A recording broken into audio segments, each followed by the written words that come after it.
You've all heard about affordable phones, the ones that are $400 to $500 instead of $900 to $1,000. But these aren't actually affordable, are they? I mean, they aren't particularly cheap, and they compromise in a lot of areas that people care about. So when my family asked me in November what phone I'd actually recommend that is actually affordable and gets the job done, I picked one, and today I want to talk about it. But before that, guys, we are so close to 100,000 subscribers, so if you could hit that button genuinely would mean the absolute world to me. Thank you so much. This is probably going to be one of my more controversial videos, purely because of what the general sentiment is around this device, among the hardcore nerds or smartphone enthusiasts at least. But hear me out, because there's method behind the madness. The eagle-eyed amongst you will have noticed that this is the Pixel 6 Pro. You can find these for around $200 or £150 in some cases in the UK, which is a fraction of the cost of some of these so-called affordable smartphones, but it actually offers a lot for the money. I mean, Google literally just announced that it's giving the 6 Pro 2 more software upgrades on top of the previously promised new ones. So this will receive 2 versions of Android up to 16 or 17. That gives it, going forward, far better longevity in terms of features and of course aesthetic, but crucially the compatibility with apps and security patches too. This is running Android 15 and actually can run Android 16 development preview if you really want to. Check out my video on Android Police to hear all about that. A lot of these magic features that seem to have converted a fair few iPhone people over to Pixels from other makes and models here. Magic Editor, Circle to Search, Google Gemini, that's all on here. All of it is available on the Pixel 6 Pro if you want it, but it's also not forced down your throat, so if you don't want it, you don't have to use it either. I know there are plenty of anti-Google people out there, and maybe this phone just isn't for you in that case, but it's my offering. It's been studied and confirmed that the general public actually really cares about the camera on their phones. Not everyone, but a big chunk. And despite this phone being 3 years old at this point, its camera setup is still incredibly impressive, with pretty decent hardware elevated by that excellent software.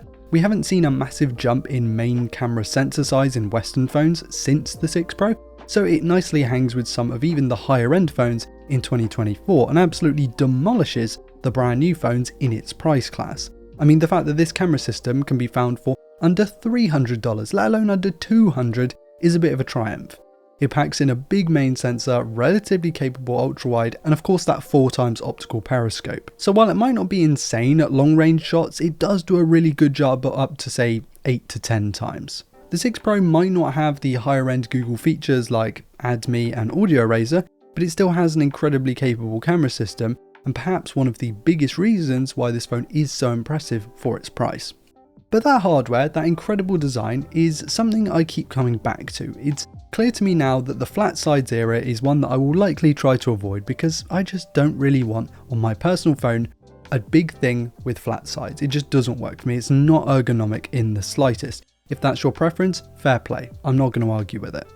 But I want your opinion on this. I think this might be one of the best looking Pixels to date. I know some people dislike the camera visor on the back and the sloped glass sides, but those not only add to the aesthetic for me, but the latter makes the phone feel so much nicer than the flat sides we have now, especially at this big size. And the display is phenomenal. It's a bigger 120Hz Quad HD Plus AMOLED, and aside from the peak brightness, which is very good but not exceptionally retina burning, this screen does not feel out of place in 2024, and easily hangs with and smashes its competition in the price category. I really like this display. The under-display fingerprint scanner is bad, to be fair, not particularly accurate or fast, and it's one of the biggest upgrades you'll find in the new Pixel 9 series. It really is a night and day difference. This is not a good in-display fingerprint scanner, but I think for the price, and considering what else you're getting, I can kind of look past it. Just like maybe one of the most controversial parts of this whole thing, the performance. It was never earth-shattering when it was new, and it certainly isn't groundbreaking now. It's the first generation of Google Tensor. It was never really going to hit the same way that a Snapdragon-powered device would. But context is everything, and I'm looking at this phone from the point of view of a person searching for an actually affordable phone with as much modern tech in it as possible. And I think those with a bit of a limited budget aren't going to be hugely concerned by the high-end gaming performance or crazy productivity workflows like video editing and streaming. Instead, they'll want something that is quick enough and that gets the job done, and this phone absolutely does that.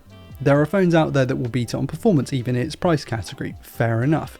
But they can't compete on the design or the display or the cameras or all of those at once, which makes them pretty weak competition if you ask me. It's not all about performance, and the performance that this does have is more than good enough. This phone can still game. All those time wasters run on here just fine, even stuff like Minecraft and Project Drift and off-road. It's not perfect and you'll drain the battery quite quickly. The phone also gets pretty toasty after a few minutes of gameplay, but it can certainly get the job done. Don't let people convince you that this first gen Tensor chip was monumentally slow, because that's just not the case. It's definitely not chart topping, but it's still very good. If you look to buy one of these secondhand, the battery experience will vary based on how much the previous owners have abused it. It's a 5000 mAh battery, which is pretty big. Size was never really a problem. My unit still gets through a full day of usage absolutely fine before needing to be charged again. And again, your mileage is going to vary.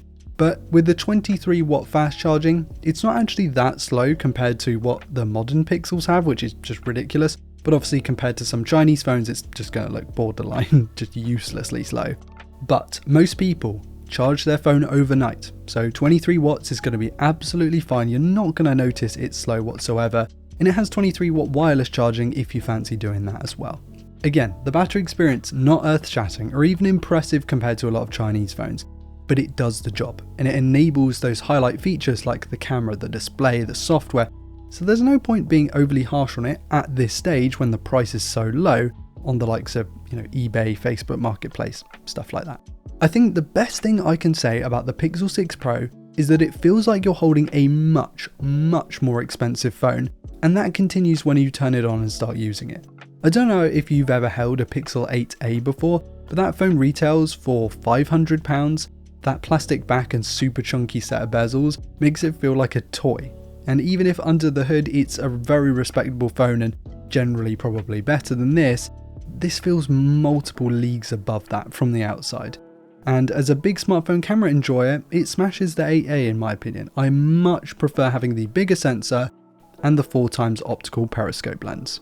The Pixel 6 Pro is far from a perfect phone and certainly has its flaws, but the fact that you can pick one up used for less than half the cost of a Pixel 8a in some cases makes it one seriously enticing phone for the right person. It's never going to be stupid quick, and depending on the network you're on, you might run into cellular slowdown. But I've never run into any of those issues with my several stints with the 6 Pro, and putting up with a bit of a crappy fingerprint scanner is well worth the drop in price, those excellent cameras, and the software that makes pixels shine. This is the best actually affordable smartphone, and it offers a pretty serious value proposition right now.